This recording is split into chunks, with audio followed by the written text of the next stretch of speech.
Olá, queridos ouvintes, estamos chegando com mais uma edição do Respira Cultura, podcast produzido pelo Departamento de Jornalismo da Rádio da Universidade.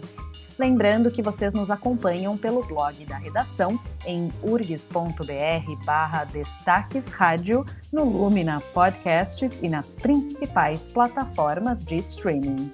Eu sou Liz de Bortoli e hoje apresenta junto comigo o jornalista Pedro Palaoro. Nesta edição, nós nos preparamos para o Dia Internacional dos Museus, comemorado em 18 de maio, e trazemos as novidades da Festipoa Literária, que começou ontem, dia 13. Olá, Liz e ouvintes, aqui Pedro Palaoro. Há um ano, no segundo episódio do Respira Cultura, nós falávamos sobre ações de museus no ambiente virtual. Na época, estávamos há 3 meses em isolamento social, com as instituições fechadas para visitação presencial, mas abertas para novas experiências online. Agora, os museus ensaiam a reabertura física. Mesmo assim, a rede segue um espaço incontornável. Os museus inovaram e, com a atenção dos públicos voltado para as telas, se renova também o interesse pelos museus virtuais. O futuro dos museus, recuperar e reimaginar. Este é o tema da 19ª Semana Nacional de Museus, que acontece entre os dias 17 e 22 de maio. É difícil pensar o futuro dos museus sem considerar a existência deles na rede. E essa presença é tema de uma série de atividades da semana que é promovida pelo Instituto Brasileiro de Museus. Uma das 660 instituições participantes deste evento nacional é o Museu da URGS, que vai trazer uma palestra justamente sobre museus virtuais. No dia 17 de maio, às 6h30 da tarde, acontece um encontro no Facebook do museu com a museóloga Priscila Chagas Oliveira, formada aqui na URGS.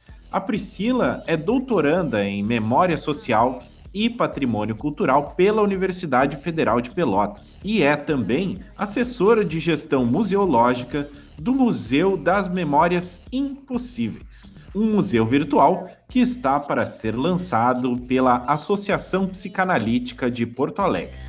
Nós conversamos com a Priscila sobre vários aspectos dos museus na internet, já que ela vem pesquisando esse assunto. O título da palestra que ela vai ministrar é Museus Virtuais, Museus Atuais. A gente pode pensar o virtual a partir de 2 perspectivas, que é uma perspectiva mais técnica, que diz respeito à informática, né, a tecnologia da informática, que a gente comumente usa o termo virtual, ou a gente pode falar do virtual do ponto de vista da filosofia, que é o que está em constante transformação, né, que é essa potência, que é o devir. Quando eu falo em museus virtuais e museus atuais, eu faço esse jogo de pensar o museu virtual enquanto potência, enquanto fenômenos museológicos que estão surgindo, né, que estão acontecendo, que são fenômenos diferentes do museu clássico, que a gente está acostumada, que é esse museu de pedra e cal, e, ao mesmo tempo, o museu virtual, que é o que a gente pode entender também como web museu, cybermuseu, museu digital. Existem diferentes nomenclaturas e dizem respeito a esse museu, né, no caso, uma possibilidade de museu, né, uma atualização, por isso o jogo museus virtuais, museus atuais. O museu virtual que eu trabalho, os museus virtuais que eu já tive contato, eles são atualizações do fenômeno museu, né? Então, esse fenômeno museu se atualiza em museus locados especificamente na rede, na internet. Eles podem ser um site, eles podem ser uma rede social, eles podem ser, enfim, uma performance. Então, é uma ideia bastante alargada da possibilidade de ser museu. Esse alargamento da ideia de museu resulta de um processo que começou há várias décadas e que também envolve uma atuação mais intensa de museus tradicionais na rede. A motivação para esse movimento tem a ver com as mudanças nos hábitos dos próprios públicos. A gente percebe que esse fenômeno no Brasil ele vem desde os anos 90, né? com os museus criando seus sites, os museus criando blogs, criando plataformas para entrar em contato com esse público que começa a habitar o cyberespaço, mas esse movimento ele ganhou realmente força quando do surgimento do surgimento e da popularização das redes sociais. Então, os museus se viram obrigados a interagir com esse público ali. Num primeiro momento, os museus eles transformam esses espaços como espaços de divulgação, de atividades, de convites, um pouco para falar sobre as suas funções, mas hoje, pós-pandemia, é que a gente teve realmente uma mudança muito grande assim, do campo como um todo. A crise sanitária, que fez muitos museus fecharem ou restringirem as visitas presenciais, tornou mais urgente a reflexão sobre como a rede é um espaço de interação e não só de divulgações. A Priscila identifica uma ampliação da visão dos museus em relação às potencialidades do mundo virtual. Não adianta só eu informar o que o museu faz, porque, infelizmente, a gente vive um tempo muito complicado em que as instituições não podem estar abertas como era em outro momento. Então, os museus acabam percebendo que precisam exercer as suas funções, exercer a sua missão somente através desse meio, né, com essa mediação da tela. Então, eu percebo que os museus realmente começaram a abraçar isso, começaram a entender melhor a ferramenta, e é muito importante entender esse universo, é um outro universo. Cada mídia social tem as suas configurações, tem a sua linguagem, existe um tipo de posicionamento que a instituição pode ter, deve ter.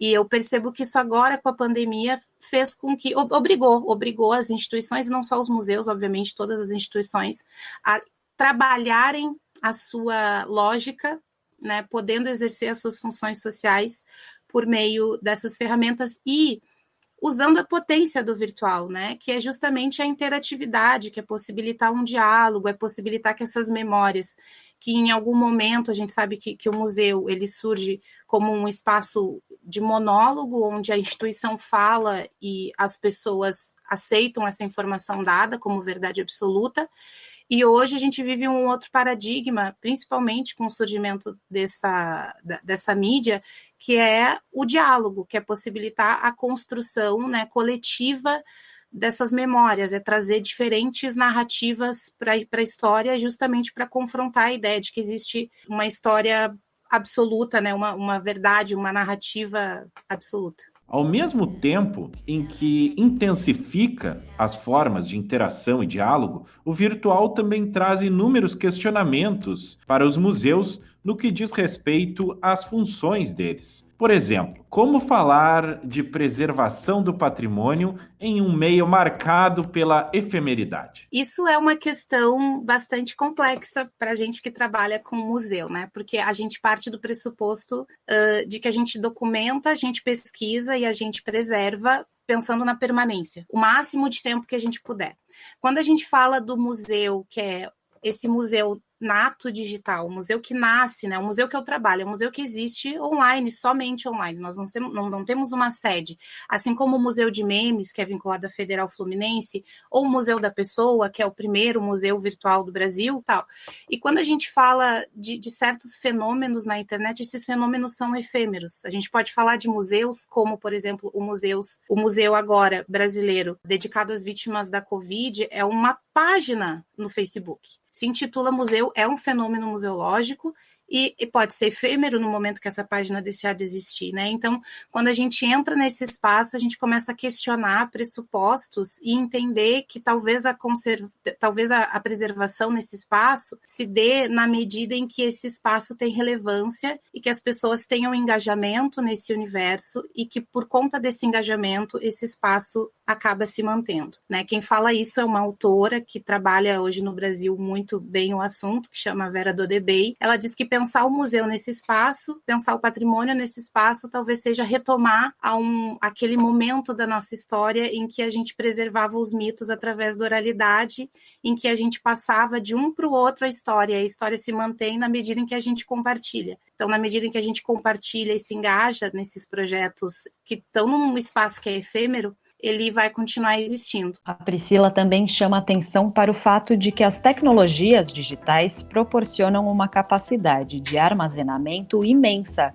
o que auxilia na informatização dos acervos.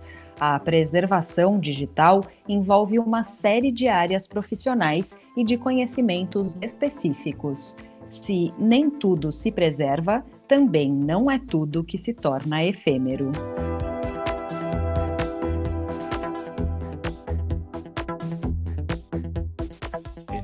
Um museu virtual está prestes a nascer. A Priscila Chagas Oliveira faz parte da equipe do Museu das Memórias Impossíveis, que vai ser lançado na próxima semana. O IM do Impossíveis está entre parênteses e escrito com N. Os criadores quiseram fazer uma brincadeira com a palavra, unindo o possível ao impossível e também ao inconsciente e ao indizível. É um museu que busca destacar histórias e narrativas, acolhendo as produções de sujeitos vindos de lugares discursivos fragilizados nos laços sociais. A museóloga nos conta um pouco desta história. O Museu das Memórias Impossíveis é um museu assim, muito querido, faz alguns anos que a gente está trabalhando nele. Ele surge de dois idealizadores, é a Maíra Brum e o André Costa. Eles têm essa ideia do museu a partir de uma visita ao Museu da Imigração na França, onde eles olharam uma coberta que estava exposta, e a história desse cobertor era um imigrante africano que ia ir para Paris, e a mãe deu para ele uma coberta muito simples, porque ela sabia que a França era um país frio. Então ela deu aquele cobertor, que era um cobertor que não ia suprir a necessidade, né, do filho dela, que estava imigrando para a França, mas aquela história foi uma história bastante comovente, né, para a Maíra e para o André, que são psicanalistas vinculados ao Instituto Apoa, e a partir dali ela pensou, vamos fazer um museu para contar dessas memórias, essas narrativas, que são narrativas e memórias de cunho difícil, né? São memórias que não são contadas, historicamente não foram contadas como deveriam nos museus tradicionais. A ideia é preservar histórias de pessoas que sofreram algum tipo de violência ou que ocupam um espaço de exclusão social. O acervo é formado a partir de elementos relacionados a essas pessoas. A internet foi o espaço ideal para trabalhar essa proposta.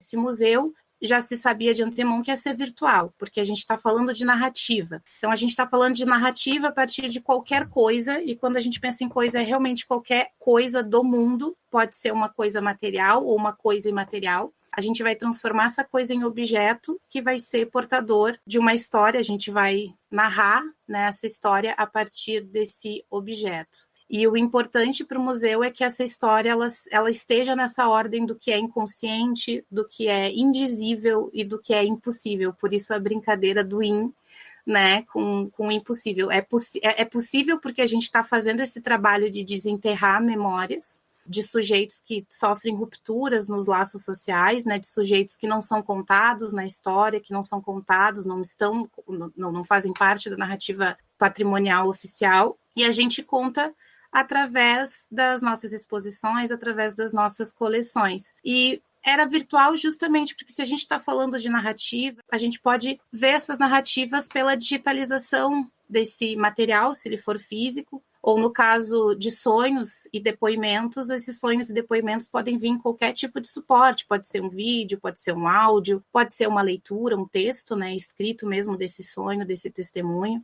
Então, eu acredito que no tempo que a gente vive hoje, não tem nada mais importante do que, através da memória, a gente poder resistir e poder fazer, assim, jus às violências que as pessoas sofrem, né? As violências que a gente vê diariamente estampadas nos jornais, principalmente hoje no Brasil. O lançamento do Museu das Memórias Impossíveis vai acontecer no dia 22 de maio, sábado, às 10 da manhã. Para acompanhar o evento, basta acessar o site da Associação Psicanalítica de Porto Alegre e reservar gratuitamente um ingresso pela plataforma Simpla.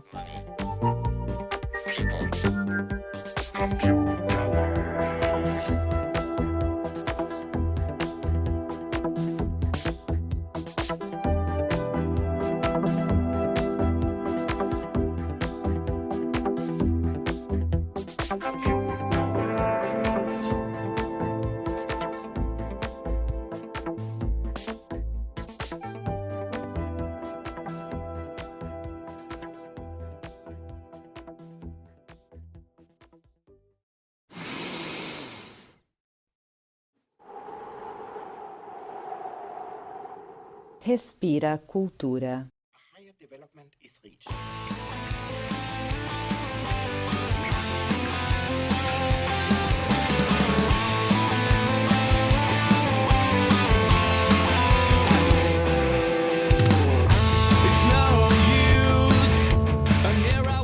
E hoje também trago as novidades deste ano da Festpoa Literária. A festa literária que tem ocorrido nos últimos 14 anos precisou ser suspensa no ano passado em função da pandemia. Neste ano, o evento chega à sua 13ª edição com uma dupla de homenageados, os autores Ana Maria Gonçalves e Sérgio Vaz. As atividades ocorrem até o dia 17 de maio, integralmente online. O evento traz 50 convidados para os seus debates, que serão todos transmitidos pelo canal oficial do evento no YouTube. Dentre os participantes estão artistas como Jefferson Tenório, Antônio Pitanga, Itamar Vieira Júnior, Tereza Cristina, Conceição Evaristo, Criolo, Letrux, Ricardo Aleixo, Lued Luna, Angélica Freitas e Paulo Lins. A programação desta edição da Festpoa Literária foi pensada para destacar a trajetória e a obra dos autores homenageados e abordar temas contemporâneos. Dentre eles estão os debates sobre o caráter político da arte em meio à pandemia, o racismo, o feminismo e a coletividade artística como força para enfrentar os atuais retrocessos culturais e sociais do país. O evento terá 2 sessões de lançamento virtuais. Uma apresenta o livro João aos Pedaços, biografia de João Gilberto Noll, escrita pelo jornalista e editor Flávio William. O outro lançamento é de Somos Todos Caim, edição com um conjunto de contos de Clarice Miller. A programação completa da Festa Literária de Porto Alegre está disponível nas redes sociais do evento e tudo ficará gravado no YouTube do Festpoa Literária para quem não conseguir assistir ao vivo.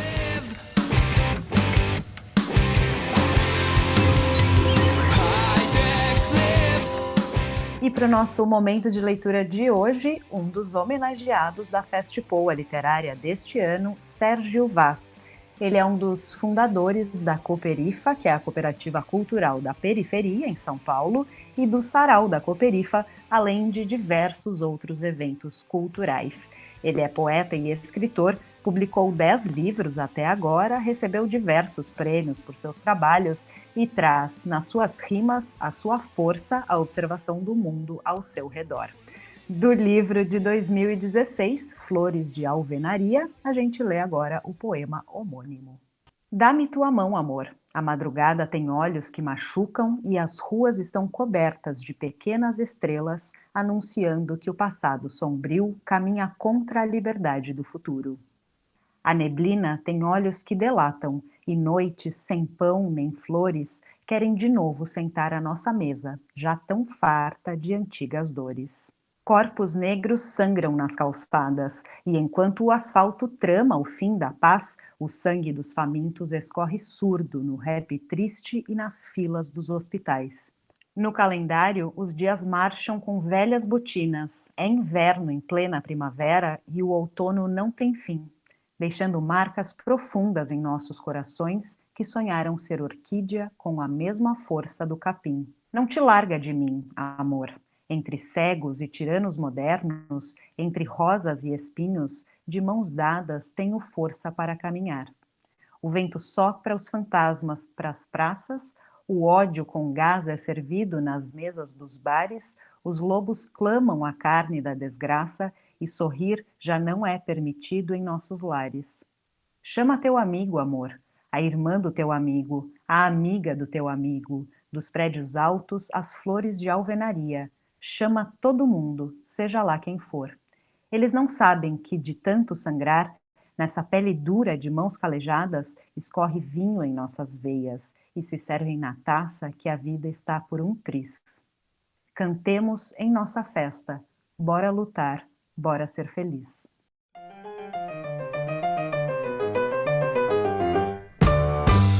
E assim, o Respira Cultura de hoje se despede por aqui. O programa teve a produção do Departamento de Jornalismo da Rádio da Universidade. A apresentação foi comigo, Liz de Bortoli, em parceria com o jornalista Pedro Palaoro, que também fez a edição deste programa.